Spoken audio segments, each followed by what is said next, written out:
En este contexto del aprendizaje de personas adultas mayores, siempre surge una primera pregunta, ¿no? Que tiene que ver tal vez con la mirada que tenemos respecto a la vejez, a esta etapa de vida, en que nos preguntamos si es posible desarrollar aprendizajes en la vejez. Eh, Me atrevería a decir que no solamente es posible, sino que es absolutamente necesario. Precisamente en el adulto mayor hay una necesidad urgente de aprender cosas nuevas. Inclusive una de las recomendaciones que hacen los neurocientíficos es que en la adultez mayor, pasados los 60, es importante que el adulto mayor inclusive trate de lograr aprendizajes tan complejos como aprender un idioma absolutamente desconocido. Porque las neuronas, que es lo que finalmente está detrás de nuestra capacidad de aprendizaje, se van debilitando y van perdiendo conexiones sinápticas durante la vejez, a partir de los 50 años aproximadamente, y el ejercicio que permite recuperar las conexiones sinápticas, engrosarlas y lograr que las propias capacidades del adulto mayor se conserven, pasa por el aprendizaje. El ejercicio que necesitan nuestras neuronas es aprender. Eh, Al contrario, los adultos mayores cuyo cerebro no es sometido a experiencias nuevas, a experiencias que requieren de pensamiento profundo, a experiencias que requieren el puesto en juego de todas sus capacidades, pues su cerebro las neuronas de su cerebro van debilitándose y van perdiendo las posibilidades de conectividad y la fortaleza que tenía. El adulto mayor necesita ser sometido a retos, necesita ser sometido a problemas desconocidos, necesita ser permanentemente retado a enfrentar situaciones desconocidas y nuevas, a hacer ejercicios de memoria, a aprender de memoria, eh, pero más que aprender cosas, más que aprender información, a solucionar problemas, a enfrentar problemas desconocidos. Esto es indispensable precisamente para lograr que la vejez, en términos de deterioro de las capacidades, eh, se vaya alejando. Y el adulto mayor no solamente pueda gozar de mayor salud emocional, sino de mayores capacidades cerebrales, cognitivas. Ujú. Bien, y entonces, como para comprender mejor esto que nos mencionas de la posibilidad y la necesidad, ¿no? Y la importancia de promover el aprendizaje en personas adultas mayores, ¿qué es lo que se ha avanzado ahora científicamente en cuanto a estos cambios que puede haber en el cerebro? ¿Qué bases científicas tenemos actualmente, ¿no? Para poder abordar el aprendizaje en esta etapa de vida? Mira, hay cada vez mayor investigación y es un tema de preocupación de los neurocientíficos, el estudio del cerebro, y se han hecho enorme cantidad de descubrimientos. Por ejemplo, se creía hasta hace pocos años que a partir de los 40 años el cerebro entraba en un proceso de deterioro tal que morían alrededor de 100.000 neuronas cada día. Hoy se sabe que esto no es así. Ujú. Es decir, mueren neuronas, pero nacen otras. Y este proceso de nacimiento y de generación de nuevas neuronas se prolonga hasta el día en que morimos. Es decir, en ningún momento dejan de nacer nuevas neuronas y en ningún momento el cerebro pierde su plasticidad, su Ujú. capacidad de recuperación. El ejemplo más típico de plasticidad cerebral tiene que ver con la hemiplegia, por ejemplo. Tú sabes, en la hemiplegia, la zona motora de uno de nuestros lóbulos recibe un ataque, es un ataque cerebrovascular, un accidente cerebrovascular que mata y muere una zona del cerebro, precisamente la zona motora que controla el lado opuesto. Si es que el accidente cerebrovascular ocurrió en el lado izquierdo, la parálisis va a ocurrir en el del lado derecho del cuerpo.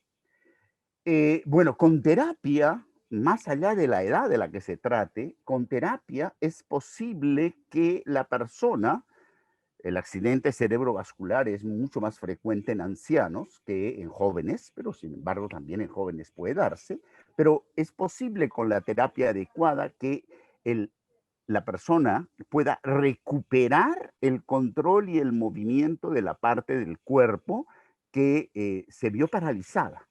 Lo curioso es que no se logra con esto regenerar la zona del cerebro que fue accidentada.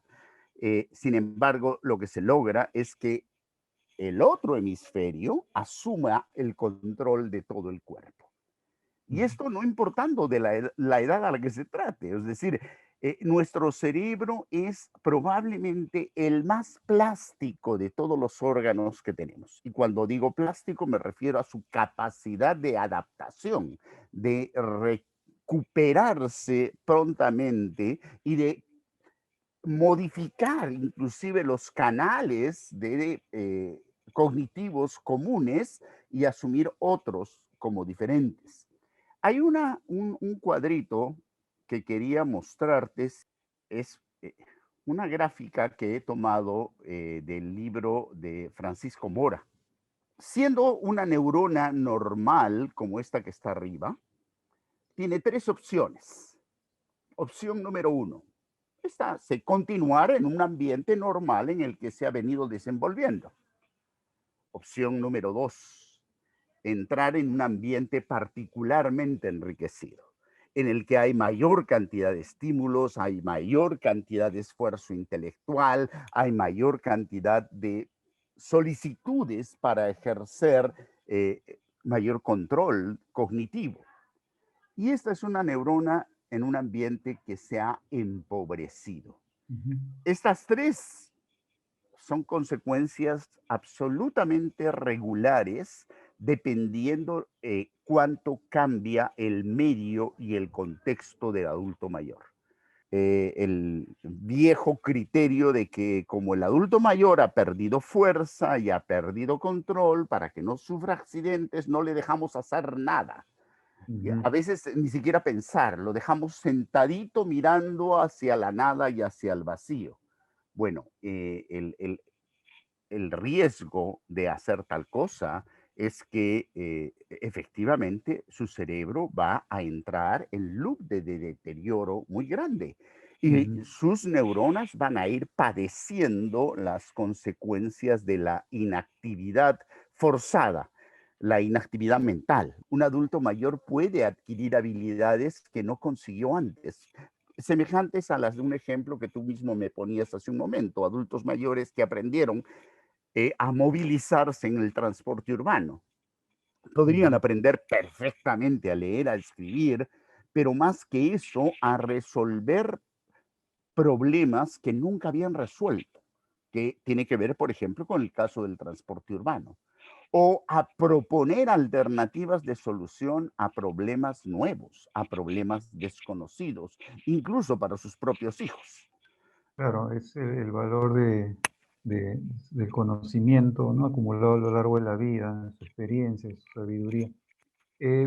Y hablando de la importancia de la estimulación, como ahí nos has mostrado en este gráfico, la importancia de la estimulación para ¿no? El mayor desarrollo, ¿no? de las conexiones neuronales basado en la plasticidad cerebral que puede ocurrir en cualquier etapa.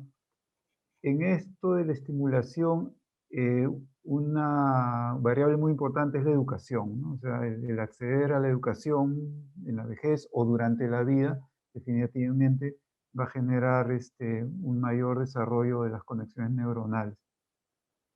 Sin embargo, en la generación actual de personas adultas mayores hay un gran porcentaje que no accedió a la educación básica, ¿no? A la educación básica regulada, o sí, accedió por muy pocos años, ¿no?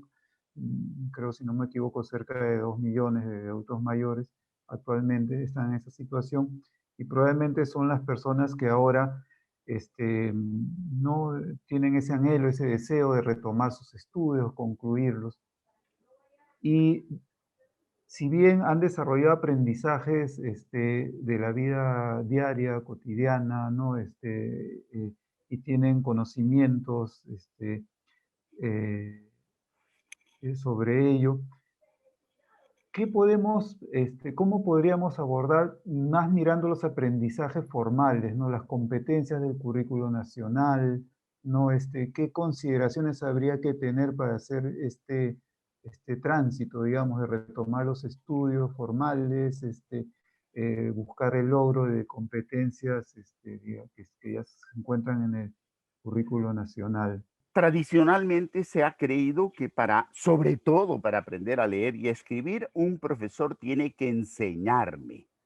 Y yo tengo que copiar lo que él hace, copiar lo que él dice y repetirlo y ejercitarlo muchísimas veces. El hacer planas, el hacer coquito, mi mamá me mima, mi papá tiene, es Pepe, la pipa de papá y cosas por el estilo. Y había la creencia de que si no se hace eso, no se va a aprender a leer ni a escribir. Ujú, Eh, Tras de la definición de competencia hay una afirmación que a mí me parece fundamental. La competencia no es, dice el currículum nacional, el desarrollo de capacidades sueltas, aisladas. La competencia supone el tener que enfrentar situaciones desconocidas poniendo en juego todas mis capacidades. Si no hay eso, no hay desarrollo de competencias. Puede haber aprendizajes, aprendizajes por imitación, aprendizajes por repetición, aprendizajes repetitivos y mecánicos, pero el desarrollo de competencias implica resolver situaciones desconocidas. Y esto los va a entusiasmar mucho más que si los tratamos como niños y les hacemos creer que tienen que repetir con mucha fe lo que la profesora les dice hoy para que algún día sepan leer por ellos mismos. No, ellos tienen que descubrir cómo se escriben las palabras y cómo se leen las palabras, porque el leer primero y el escribir después supone la generación de nuevas conexiones en nuestro cerebro.